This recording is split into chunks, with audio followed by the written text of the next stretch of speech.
I got pregnant with a friend with benefits. We used birth control and he chose to opt out of wearing a condom. He knew my stance of not getting a baby unaliving if anything happened, and I knew he didn't want a baby. We were done with our decision making, and of course, I ended up pregnant. After I got pregnant, we stayed in touch a bit and still went on a trip we had previously scheduled before I got pregnant. He easily could have canceled, as the reservations were in his name, and he told me I didn't need to contribute to the cost. About halfway into the pregnancy, I offered him to sign his rights away. He didn't want to commit to that. We started working on creating an agreement, but it would always end in fighting, him saying he didn't want this. He did not come to the birth and was adamant about being off of the birth certificate. After the baby was born, he visited twice. He lives in another state and voluntarily started sending $500 per month. I never asked but was appreciative. I was adamant about getting this in writing, so there is accountability. He was always busy or would start a fight, so that way we ended the conversation, telling me this is my decision to have the baby and he didn't want it. I offered we could meet with an attorney and split legal fees. Again, he would procrastinate. Eventually, I was fed up and gave him a deadline before I would take matters into my own hands. When I got an attorney, that burned the bridge with him. He no longer checked on our baby and became hostile. So we really haven't talked in over 4 months, and he hasn't seen the baby in over 6 months. I just received the proposed agreement that was made by my attorney. I know he's going to be livid when he sees the child support worksheet recommended $1,300 per month. I know he didn't want the baby, but he also made the decision to be involved in the beginning. Now that I went to the attorney, he no longer wants to be involved. Am I the jerk for holding him accountable since ultimately he decided to be involved and keep the recommended amount? Or should I advocate to stick to what we have been doing, $500 per month? My friends all think I'm dumb for even thinking about lowering his amount, but it would be nice to have some unbiased opinions before moving forward. Maybe I am dumb. You can tell me that my feelings won't get hurt, LOL. To add more details, I went through an attorney, which means we had to do a paternity test, and he had to fill out a discovery questionnaire. This was filed through the courts. He got an attorney after he was served a paternity test order. This is my attorney's attempt at an out-of-court settlement. I am not familiar with the legal terminology. Also, I don't need the money. I have a college education, a good-paying job, and stable life. This isn't a debate whether or not I should have given the baby up for adoption or had premarital intimacy. Now for an update. Thank you for the suggestions and input, both positive and negative. I will reply back to my lawyer to move forward with the proposed amount. The extra that I don't currently need will be put towards a 529 plan and another high-interest savings account that I can use for the child in the future. $500 per month, private school tuition, first car, down payment for her first house, etc. Now for a few comments before the update. Comment 1. Are you putting him on child support through the state? Because my understanding is, once it's done through the courts, they determine the amount and you wouldn't be able to lower it even if you wanted to. Although you definitely shouldn't. If it's more than you need to support the baby, then start a college fund for them with the excess. Comment 2. Not the idiot. He knew your stance on baby unaliving. He chose not to wear a condom, and then he chose to be at least a little involved. There is no undo button. He has a kid now, and that kid is going to have a better life if you are able to afford all the little parts of raising a person, and that is the most important thing now. Now, for the update. Hey everyone, thanks for sticking with me through this journey.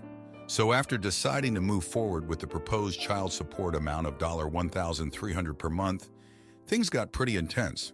My lawyer sent the agreement to his lawyer, and as expected, he was furious. He called me up, yelling about how unfair it was and how he never wanted this in the first place. I tried to stay calm and reminded him that he had chosen to be involved initially, but he wasn't having any of it. He threatened to fight the amount in court, which I knew could drag things out even longer and make everything more stressful. In the midst of all this, I got a call from my lawyer. She suggested that we might want to consider mediation as a way to come to an agreement without going to court. I was hesitant at first because I didn't think he would agree to it, but I decided to give it a shot. I reached out to him and proposed the idea, and to my surprise, he agreed. I think he realized that fighting it in court could end up costing him more in legal fees and stress. We scheduled the mediation for the following week. I was nervous but hopeful that we could come to a reasonable agreement. During the mediation, things were tense at first. He was still angry and kept bringing up how he never wanted the baby. I tried to stay focused on what was best for our child and not get drawn into the emotional arguments. The mediator was really helpful in keeping us on track and making sure we both had a chance to speak. After several hours of back and forth, we finally reached an agreement. He would pay $1,000 per month in child support, and we would set up a formal visitation schedule. He would visit once a month and have video calls with our child every week. It wasn't exactly what I wanted, but it was a compromise that I could live with. I felt relieved that we had come to an agreement without having to go to court. The next few weeks were a bit of an adjustment. He started making the payments on time, and we set up the first visitation. It was awkward at first, but I could see that he was trying to make an effort. Our child was a bit shy around him, but they started to warm up to each other by the end of the visit. The video calls were a bit hit or miss at first, but they gradually became more consistent. During this time, I also had to deal with the emotional fallout of everything that had happened. I had been so focused on the legal and financial aspects that I hadn't really processed my own feelings. I realized that I was still angry and hurt by how he had treated me and our child. I decided to start seeing a therapist to help me work through these feelings and figure out how to move forward in a healthy way. One day during a therapy session, I had a bit of an aha moment. I realized that part of my anger was rooted in my own unresolved issues from my past. Growing up, my dad had been mostly absent, and I had always felt a sense of abandonment. I realized that I was projecting some of those feelings onto my child's father, and that I needed to separate my own issues from the current situation. This realization was a turning point for me, and it helped me start to let go of some of the anger and focus on what was best for our child. As the months went by, things started to settle into a new normal. The visitation schedule was working out, and our child was starting to build a relationship with their father. I was still putting the extra money into the savings accounts for our child's future, and it felt good to know that I was providing for them in the best way I could. There were still challenges, of course. Co-parenting with someone who didn't want to be a parent in the first place was never going to be easy, but I started to see small signs that he was beginning to care more about our child. He would ask about their milestones and seem genuinely interested in their well-being. It wasn't a complete turnaround, but it was progress. One day during one of his visits, he opened up to me about his own fears and insecurities. He admitted that he had been scared of becoming a father and didn't know how to handle it. He said that he was starting to realize that he needed to step up and be there for our child, even if it wasn't what he had planned for his life. It was a vulnerable moment, and it helped me see him in a different light. I realized that he was struggling too, and that we both needed to work together for the sake of our child. Looking back, I can see how far we've come. It hasn't been easy, and there are still challenges ahead, but I feel more hopeful about the future. Our child is growing and thriving, and we're both doing our best to provide a stable and loving environment for them. I know that there will be more bumps in the road, but I feel more equipped to handle them now. Thanks for reading. Am I the idiot for choosing my wife's family over my dysfunctional parents and taking my mother-in-law on a trip instead of my mom? 33 years old and my wife 30 years old, have been together for 11 years and have a 3-year-old son. My family is what they themselves call traditional. That means I was spanked as a kid, my dad drinks too much, and my mom is overbearing. My oldest sister was parentified and is very resentful towards the whole family, and my brother is an alcoholic. I cannot have an honest conversation with my parents without my mom overstepping or my dad berating me. My mom hates my wife and my sister's husband just for existing. You get the picture. They're not bad people or anything, and I do love them, but we're not the happy family my mom pretends to be on Facebook. On the other hand, my wife's family is just nice. She's best friends with her siblings, and they're all very close. Over the years, I've become good friends with her sisters' husbands too. When we first started dating, I was like, wow, your parents are really good at controlling themselves and not quarreling in front of us during dinner. She was like, it took me some time to really fathom that this is just how they are, and that family relationships like this are possible. Anyways, from the very start, they treated me like a member of the family, and I feel very comfortable and enjoy spending time with them. I used to feel guilty for spending more time with my wife's family than mine. It changed when our kid got seriously sick and nearly died. My wife's family stepped up and did all in their power to help us without overstepping. Meanwhile, my mom acted like the main character, constantly calling my wife for updates and crying, expecting us to console her while my dad shut out and drank. I understand everyone reacts to stress differently, but this situation really made me realize what example I want to set for my kid. So I no longer try to ensure equal time for my parents during holidays. We go to my in-laws because the atmosphere there is good. I make sure to call my parents and visit them, but I no longer drag my wife and kid along as neither of them enjoys it, and it's not the right example for my son. Now, my birthday is coming up, and we have a trip planned. My mother-in-law will be flying with us and babysitting. I'm really grateful because I was not comfortable leaving our son behind, but we also wouldn't have been able to attend certain events there if not for my mother-in-law's help. My parents wanted to come visit on my birthday, and I had to tell them all about the trip because my mom kept asking. This resulted in my mom disowning me for taking my mother-in-law on a trip when it should be her I'm treating. However, she's not going there to be treated. She's going there to help. Also, my mom is morbidly obese, among other things, and I wouldn't trust her with a toddler, so I can't take her instead. Honestly, I'd rather not go at all if my mom was going, because nobody would be able to have a good time. I did not tell her that. I feel bad about things being the way they are, but I also feel it's not entirely my fault. Am I the jerk for letting it happen? Now for a few comments before the update. Comment 1. Not the idiot. Your decisions seem to be based on the well-being and comfort of your immediate family, particularly your young son. It's clear that your wife's family provides a healthier and more supportive environment, which is crucial, especially in times of crisis. Your mother's reaction, including disowning you, reinforces your decision to prioritize your wife's family. It's important to create a positive and stable environment for your child, and it seems like you're doing what's best for your family. Comment 2. Not the idiot. You're doing the right thing by minimizing time that your wife and son spend with your family. I get along better with my in-laws than my parents. My parents were very young and broke when they had me, which led to a lot of fighting, threats of divorce, and anger issues all around. The older 3 of us kids remember all that. The younger 2, not so much. Now for the update. Hey everyone, thanks for reading the last post. So the trip happened, and it was a mix of highs and lows. We flew out last Monday, and my mother-in-law was a lifesaver. She handled our son like a pro, which allowed my wife and me to attend the events we had planned. But things took a turn when we got a call from my brother. He was drunk and ranting about how I was abandoning the family. He said some pretty hurtful things, and it really got to me. I tried to brush it off, but it lingered in the back of my mind.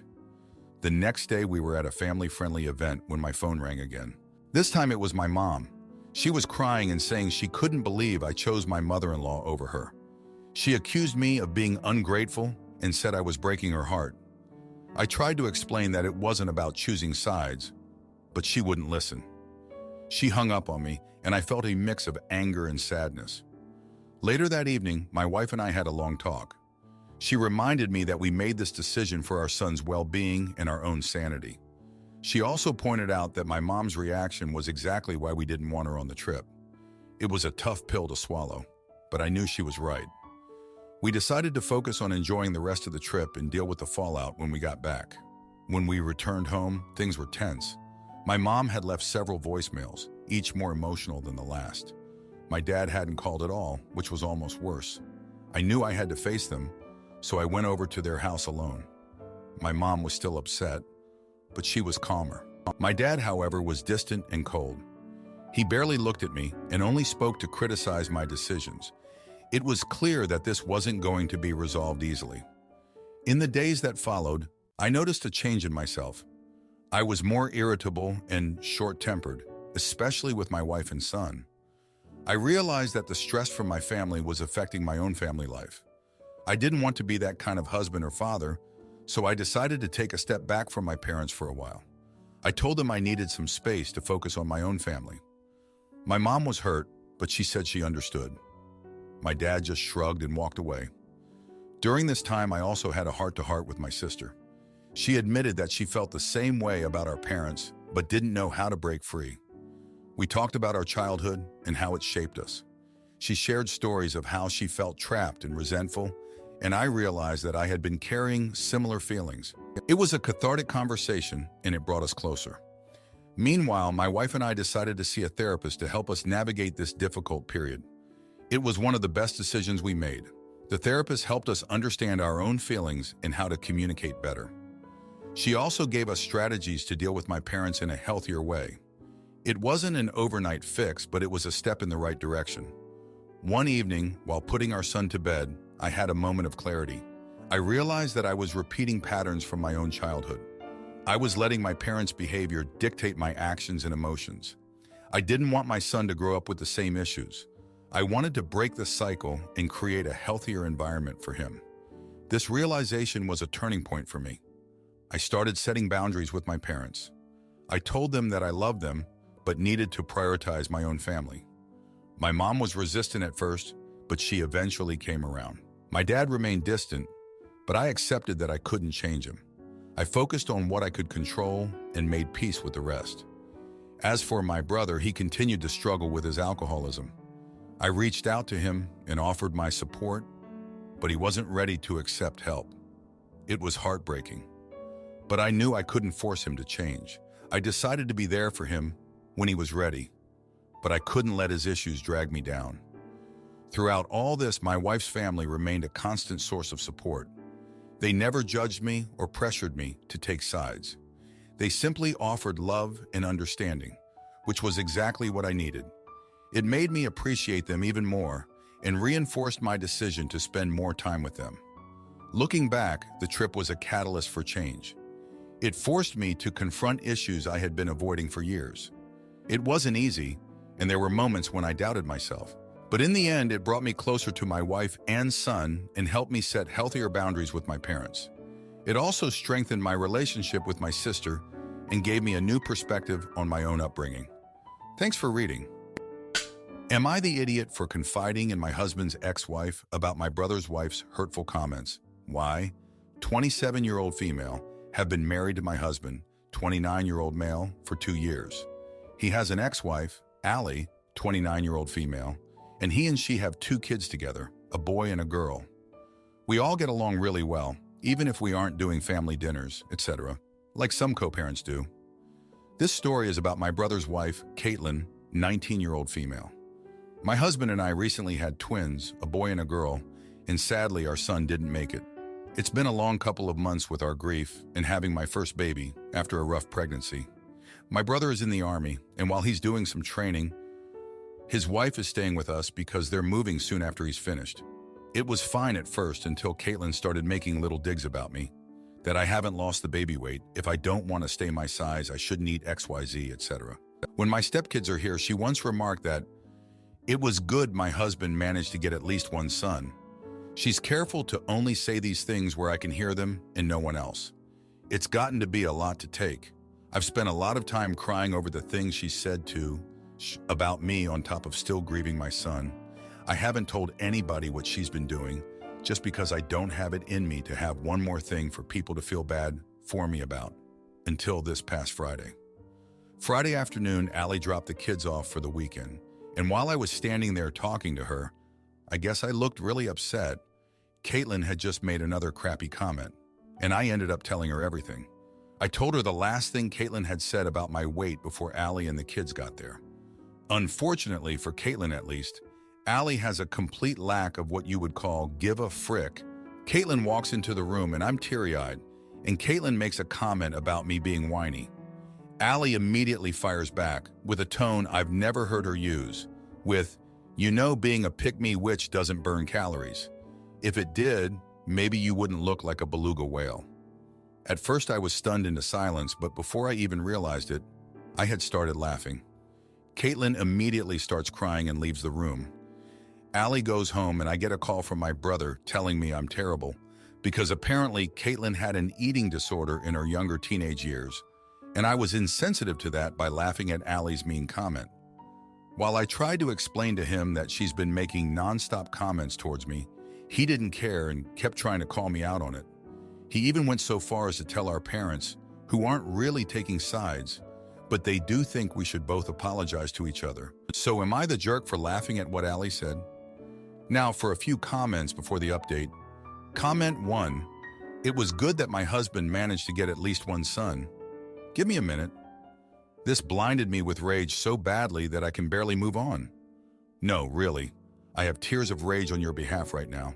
How fast she would have been out of my house immediately after that. I'm so sorry. That was not okay. And she does not deserve kindness. So whatever I read from this point on, good for you, not the idiot. Okay, deep breath. I'm going to read the rest of what you took the time to write for us. I was insensitive to that by laughing at Ali's mean comment. What goes around comes around. Don't dish it out if you can't take it. Ali is a real one. You should do family dinners with her. Not the idiot. Caitlin needs to move out. I'm not over that, and I don't think I'm going to be. Ali needs to move in. Comment 2. Not the idiot. Your relationship with Ali sounds so wholesome. You are being an AH to yourself and your family by allowing Caitlin to stay. Give her notice to leave already. She's a risk to your mental health and therefore to the health of your family. She should go live with her own parents, your parents, or at a hostel. Both she and your bro owe you an apology. Escalating the issue to your parents shows a lack of self-knowledge. Did they really think this was going to look good on them? Sorry to hear your parents are being neutral. Now for the update, thanks for all the comments from the last post. So a lot has happened since then, and it's been a pretty intense month. After that incident with Ali and Caitlin, things got really awkward around the house. Caitlin started avoiding me, which was a relief at first, but then it just made everything feel tense. My husband noticed the weird vibe and asked me what was going on. I didn't want to drag him into it, but I ended up telling him everything Caitlin had been saying. He was furious and wanted to confront her right away, but I convinced him to let me handle it. A few days later, Caitlin and I had a long talk. I told her how much her comments had hurt me, especially since I was still grieving my son. She seemed genuinely surprised and apologized, saying she didn't realize how much her words were affecting me. She admitted that she was feeling insecure about her own body and was projecting those feelings onto me. It was a bit of a breakthrough, and I thought things might get better. But then my brother came home from training for a weekend visit. He was still upset about the whole situation and wanted to have a family meeting to clear the air. So we all sat down, me, my husband, Caitlin, and my brother. My brother started by saying that he understood why I was hurt, but felt that Caitlin deserved an apology too. I agreed to apologize for laughing at Ali's comment, but I also wanted Caitlin to apologize for her hurtful remarks. Caitlin apologized again, but it felt forced. My brother seemed satisfied, but I could tell Caitlin was still holding on to some resentment. After the meeting, she went back to avoiding me, and the tension in the house returned. One evening, about a week later, my husband and I were having dinner with Ali and the kids. Ali noticed I was still upset and asked what was going on. I told her about the family meeting and how things hadn't really improved. Ali suggested that maybe Caitlin needed some professional help to deal with her insecurities and past eating disorder. She offered to talk to Caitlin herself, but I wasn't sure if that was a good idea. The next day, Ali came over and had a private conversation with Caitlin. I don't know exactly what was said, but Caitlin seemed more subdued afterward. She started spending more time in her room and less time making snide comments. I hoped this was a sign that she was reflecting on her behavior. Then, something unexpected happened. My husband found an old journal of Caitlin's while cleaning out the guest room. He showed it to me, and we debated whether or not to read it. In the end, curiosity got the better of us. The journal was from when Caitlin was a teenager, and it detailed her struggles with her eating disorder and her feelings of inadequacy. It was heartbreaking to read, and it gave me a new perspective on her behavior. I decided to confront Caitlin about the journal. I told her we had found it and read some of it. She was initially angry and felt violated, but then she broke down in tears. She admitted that she had never fully dealt with her past and that being around me, especially after my pregnancy, had triggered a lot of those old feelings. She said she was sorry for taking it out on me and that she wanted to get help. We had a long talk that night, and for the first time, I felt like we were really connecting. Caitlin agreed to see a therapist, and I offered to help her find one. My husband and I also decided to set some boundaries to make our home a more positive environment for everyone. In the meantime, my brother finished his training and came home for good. He was relieved to see that things were improving between Caitlin and me. We all sat down for another family meeting, and this time, it felt more productive. We talked about how we could support each other better and make sure everyone felt heard and respected. As for Allie, she continued to be a great support system for me.